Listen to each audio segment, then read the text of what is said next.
As you know, there are Americans who are being evicted from their homes. They can't pay the rent. Many Americans are waiting in food lines for the first time in their lives. Can you look them in the eye, Madam Speaker, and explain why you don't want to accept the president's latest stimulus offer? Well, because, thank you very much, Wolf, and I hope you'll ask the same question of the Republicans about why they don't really want to meet the needs of the American people. But let me say to those people, because all of my colleagues, we represent these people. I have for over 30 years represented my constituents. I know what their needs are. I listen to them, and their needs are not addressed in the president's proposal. So when you say to me, why don't you accept theirs, why don't they accept ours? Our legislation is there to do three things primarily: to honor our workers, honor our heroes, our healthcare workers, our police and fire first responders, our teachers, our transportation, sanitation, food workers, the people who make our lives work. We couldn't be doing what we're doing without them. Many of them have risked their lives so that to save lives, and now they will lose their jobs because Mitch McConnell says let the states go bankrupt. Excuse me for interrupting, let the states go bankrupt. Madam Speaker, but they really need the money right now, and even members of your own that, but even members of your own caucus. Even members of your own caucus, Madam Speaker, want to accept this deal. $1.8 trillion. Congressman Ro Khanna, for example. But let me just quote Ro Khanna, a man you know well. I assume you admire him. He's a Democrat. And he just said this. He said, people in need can't wait until February. $1.8 trillion is significant and more than twice the Obama stimulus. Make a deal. Put the ball in McConnell court. So what do you say to Ro Khanna? What I say to you is, I don't know why you're always an apologist, and many of your colleagues apologists for the Republican position. Ro Khanna, that's nice. That isn't what we're going to do, and nobody's waiting till February. I want this very much now, because people need help now. But it's no use giving them a false thing just because the president wants to put a check with his name on it in the mail, that we should not be doing all we can to help people pay the rent, put food on the table, to enhance benefits, that they don't lose their jobs if they're state and local, we're talking about the consequences of a pandemic, that the symptoms of a problem that the president refuses to address. But you know, and that is the coronavirus. We know that is we the know coronavirus. The problem out there, but there are millions of Americans who have lost their jobs. They can't pay the rent. Their kids need the food. That's right, and that's what we're trying to get done. $1.8 trillion, and the president just tweeted, stimulus, go big or go home. He wants even more right now, so why not work out a deal with him, and don't let the perfect, as they say here in Washington, be the enemy of the good. Well, I will not let the wrong be the enemy of the right. What's wrong with $1.8 trillion? You know what? Do you have any idea what the difference is between the spending that they have in their bill and that we have in our bill? Do you realize that they have come back and said all these things for child tax credits and earned income tax credits, or helping people who have lost their jobs, are eliminated in their bill? Do you realize they pay no respect to the fact that child care is very important for people whose children cannot go to school because they're doing remote learning, and yet they minimize the need for child care, which is the threshold with which people, mothers and fathers, can go to work if they have that? Do you have any idea of how that's precisely why, Madam Speaker, they're concerned? That's why it's so important right now. Yesterday I spoke to Andrew Yang, who says the same thing. It's not everything you want, but you know but there's a lot there. Honest to God, you really, I can't get over it, because Andrew Yang, he's lovely. Ro Khanna, he's lovely. They are not negotiating this situation. They have no idea of the particulars. They have no idea of what the language is here. I didn't come over here to have, so you're the apologist for the Obama, excuse me. God forbid. Madam Speaker, I'm not an apologist. I'm asking you serious questions because so many people are in desperate need right now. Let me ask you this. Okay. When was the last time... Let me respond to you. Let me ask you, when was the last time, Madam Speaker, when was the last time you spoke with the president about this?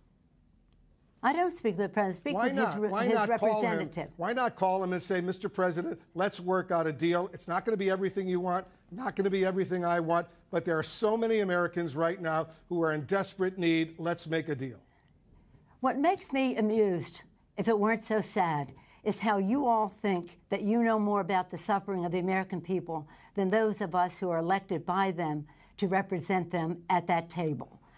It is unfortunate that we do not have shared values with this White House and that they have in their bill, why don't you talk about in their bill, a tax break for the wealthiest families in the country while they cut out the earned income tax credit for the poorest families in our country and the poorest children in our country. That we have to fight with them to get them to address the coronavirus crisis because they have said it was a hoax, it was magical, it was a miracle, it was going to cure it. It hasn't. And that's why we find ourselves in this situation. I feel very confident about the knowledge that I bring to this, but more importantly, the knowledge that my chairs, our chairs of jurisdiction, science-based, academically documented, institutionally suggested in terms of what the cost would be to do it and to do it that way. And about, we talk about child care, yes. We talk about safety in the workplace. Safety in the workplace, that's a very important issue, especially in the time of the pandemic. So what I say to those people is, we're going to get a deal. And when we do, it will be retroactive. It will be retroactive. Here's what you wrote in a letter to House Democrats, Madam Speaker, and I ask these questions only, as you know, so many millions of Americans are suffering right now. Well, you quote two people who know nothing about the agreement. Well, there is no agreement, but what the suggestions are, as if there's some authority on the subject. Please give equal weight to all of the chairmen on the committee who have written this bill. But so many of your fellow Democrats in the House, they want a deal right now. No, that isn't. The problem solvers, they all want a deal right now. Yeah. And here's what they're complaining about, because you wrote a letter to House Democrats and you said this. Let me read a line from the letter you wrote. The president only wants his name on a check to go out before Election Day and for the market to go up. Is that what this is all about? Not allow the president to take credit if there's a deal that will help millions of Americans? But it's no use giving them a false thing just because the president wants to put a check with his name on it in the mail, that we should not be doing all we can. Right now? He's not that important. But let me say this. With all due respect, and you know we've known each other a long time, you really don't know what you're talking about. If the plural of anecdote is not data. Yes, there's some people who said this or that. Overwhelmingly, my caucus wants what is right for the American people. Overwhelmingly, our chairman who wrote the bill, read their statements. They all put out their own statements when they saw what the White House was proposing. So do a service to the issue and have some level of respect for the people who have worked on these issues, written the bill to begin with. Now, let me just say this in terms of the numbers. I want people to do the math. We had 3.4, which would meet the needs of the American people for a sustained period of time, so that there was some certainty in what would happen. The Republicans said no, well, so we took it down $1 trillion by cutting the time. We took it down another $200 billion. So we're now $200 billion down. We came down to 2.2. At the same time, since tomorrow will be 5 months since we passed the bill, at the same time, because there was no resolution, Mitch McConnell said, let's pause. The virus didn't pause, and now we're at a place where we need more money. We need more money for PPP, for our small businesses. We need more money for our airlines. We need more money for our schools. So we have absorbed nearly $500 billion more of expenses still within the 2.2. I understand all of that, and I have only the greatest respect for you. So do the math. Madam Speaker, I have only the greatest respect for you. We have come down $1.6 trillion. $1.8 trillion. $1.8 trillion is a lot of money. The American people need that money ASAP because they're suffering right now. And I'm not saying it's perfect, but I'm saying... And you don't care how it's spent. I care, of course, how it's spent. But what I don't understand is why not talk to the president personally, call him up and say, Mr. President, let's get a deal tomorrow. Look, let me say this. The president has sent Mr. Mnuchin to negotiate. That's what we've done with other presidents. This isn't unusual. With President Bush, we did this quite a bit because that's how you negotiate. And then you take it to the president. Mr. Mnuchin, I think he has integrity representing his position. May I finish, please? But he has integrity representing his position, but his position has no integrity. They do not share our values.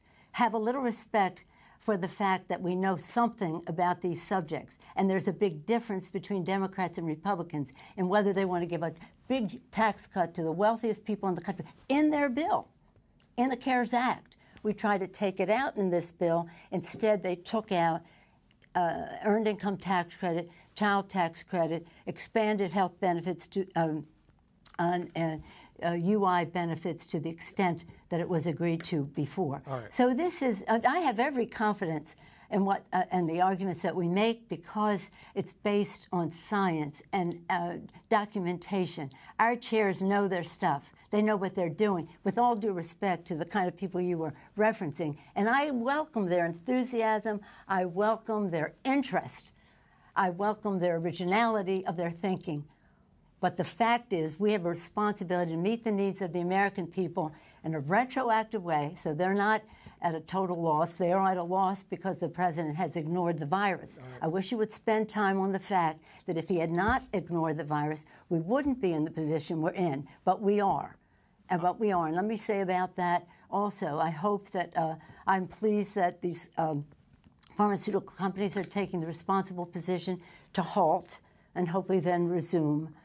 Because we want the public to have confidence in whatever therapies or whatever vaccines come along, that they will take them. Right. And to people who say, well, I don't trust Trump on that, if we trust the Food and Drug Administration for what they are doing, the scientists there who've been working 24/7 for months and months and months, excellent science.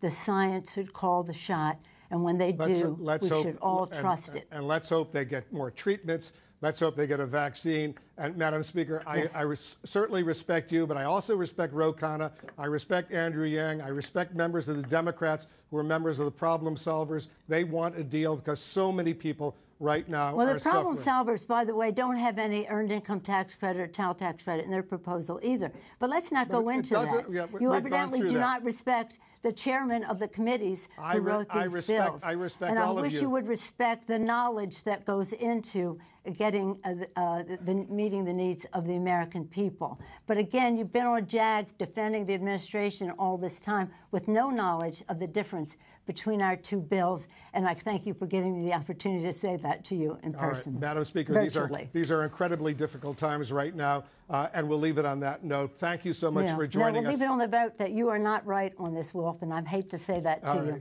But I feel confident about it, and I feel confident about my colleagues, and I feel confidence in my chairs. And it's not about me. It's about millions of Americans who can't put food on the table, who can't pay the rent, and who are we having represent trouble, them. who And we are represent them. Getting and by we represent these them. long food and lines we represent that we're seeing. them. I know we you know are. them. I'm just saying. We represent them, and we know them. As we say, know them. We represent them. Don't let the perfect be the enemy of the good, as they say here in Washington. It is nowhere near perfect. Madam Speaker. Always the case, but we're not even close to the good. All right, let's see what happens, because every day is critically, critically important.